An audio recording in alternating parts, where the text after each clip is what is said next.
gay men looking to date. You go to like Yahoo Personals and like I think Match.com has gays.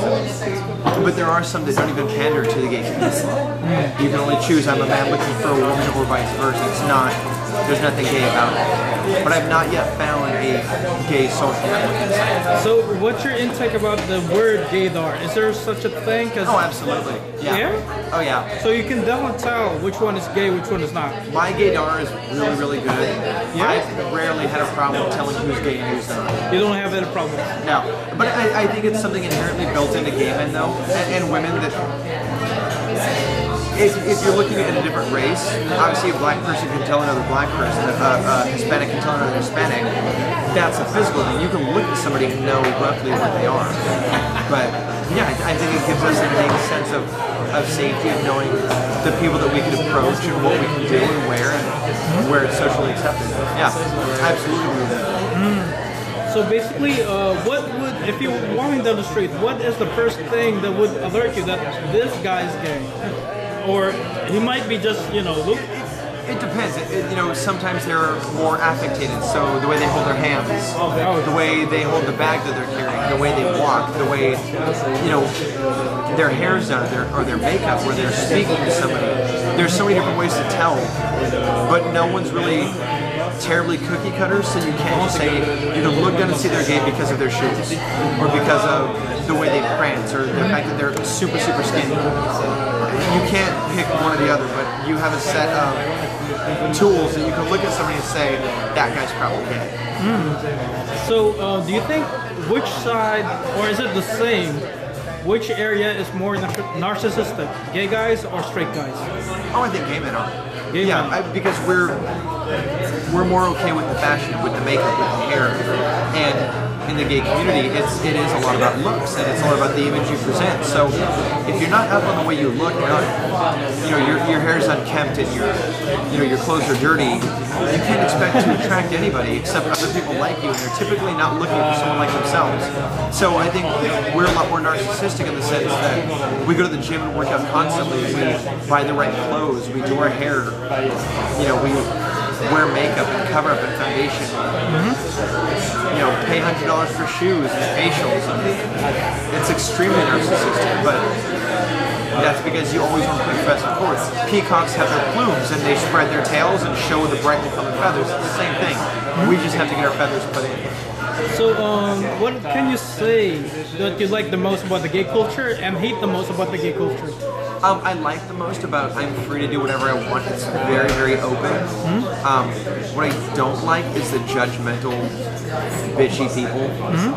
In the same respect that there are enough of us that are open to whomever wants to be whatever way they want to be, there are just as many going, you shouldn't do that. It gives us a bad name. Why would you do this? Why would you go here? Why would you drink that? Why would you dress this way? And there's enough of us fighting against our own people, that it becomes counterproductive. And there are bars that you should be able to go in, but if you're not into the leather scene, or if you're not into daddies, or into Asians, or into Mexicans, you shouldn't go in on certain nights, or certain days, or certain weeks. And I think it's getting very, very segregated. It helps in the sense of if you like a certain kind of guy, it tells you where to go. I love Asian guys, so I can go to Dragon every Friday. I can go to Oakland at Persuasion, which is every Wednesday. I know where to go. Shangri-La is tonight. I'll be there. I'm good with that. But at the same time, it does segregate the people that go there. You never walk into Dragon and see a huge Latino population. It's just not going to happen. So regarding, let's say, what got you into the leather community? Is it from the start you're into it, or you just happened to bounce into it?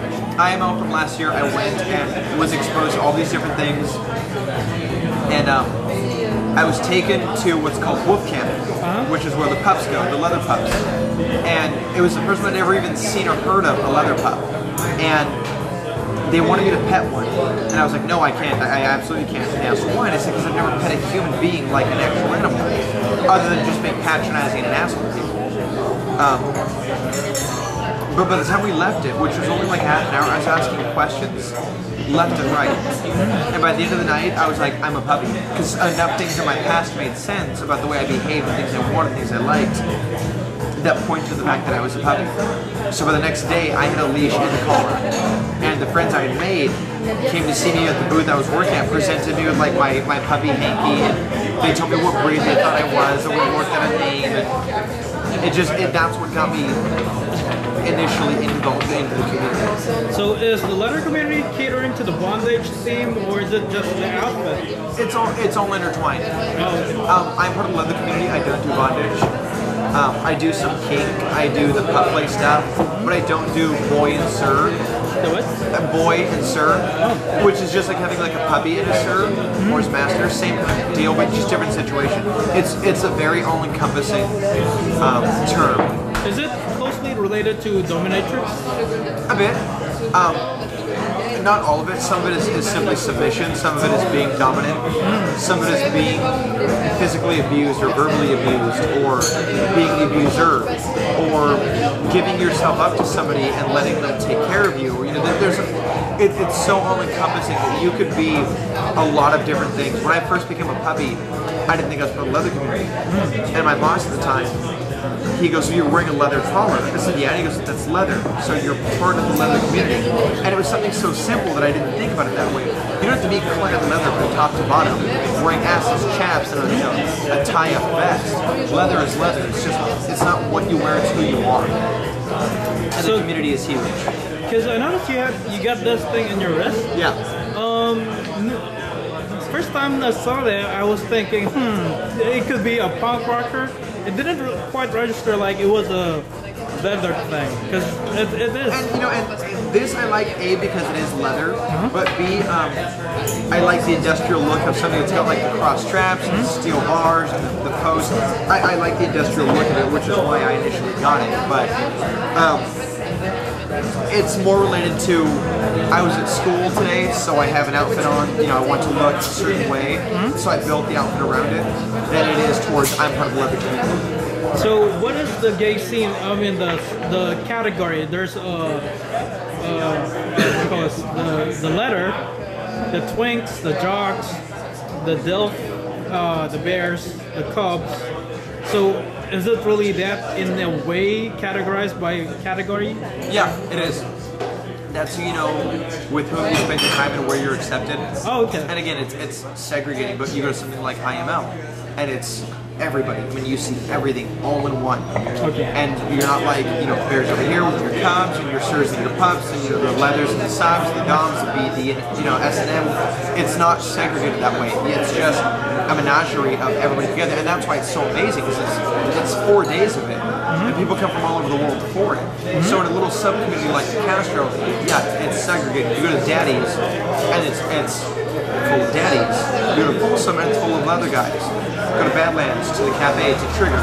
It's full of twinks and your trendy,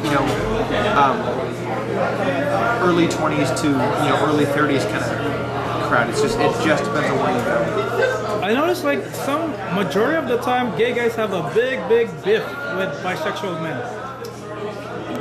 A lot of gay men feel that bisexual men are just taking a cop-out, and then they just need to accept that they're gay. A lot of gay men don't believe in bisexuality. Because there was some movie, I forget what it is now, but it's actually a woman that says, she says something to the effect of, who says that bisexuals should accept gay men? Because you'll never hear, a straight guy go, oh, I'm bi, but I like women. It just doesn't happen. It's typically a precursor to being gay, and a lot of gay guys look at it as they're ashamed of being gay, so they call themselves bi, so they're frowning on the rest of us to accept what they can of their own community. So I noticed I also noticed like a lot of straight folks would think a feminine gay guy would be a bottom, but it's not the case. According to a lot of them are top shelves. Yeah. And a lot of butch ones are bottoms. Yeah. Is that really normal, or is it? It's the way a person is perceived is not necessarily what they do in bed. They have the persona out and about because that's who they are. they're effeminate or they're butch or they're more jockish sport athletic type. I can't tell you how many muscly athletic jocks I fucking miss. Big muscly can bench press a Buick, all they want to do is grab their ankles and take it. The way they look is not necessarily indicative of what they want. It's blunt, but it's true. True. Oh,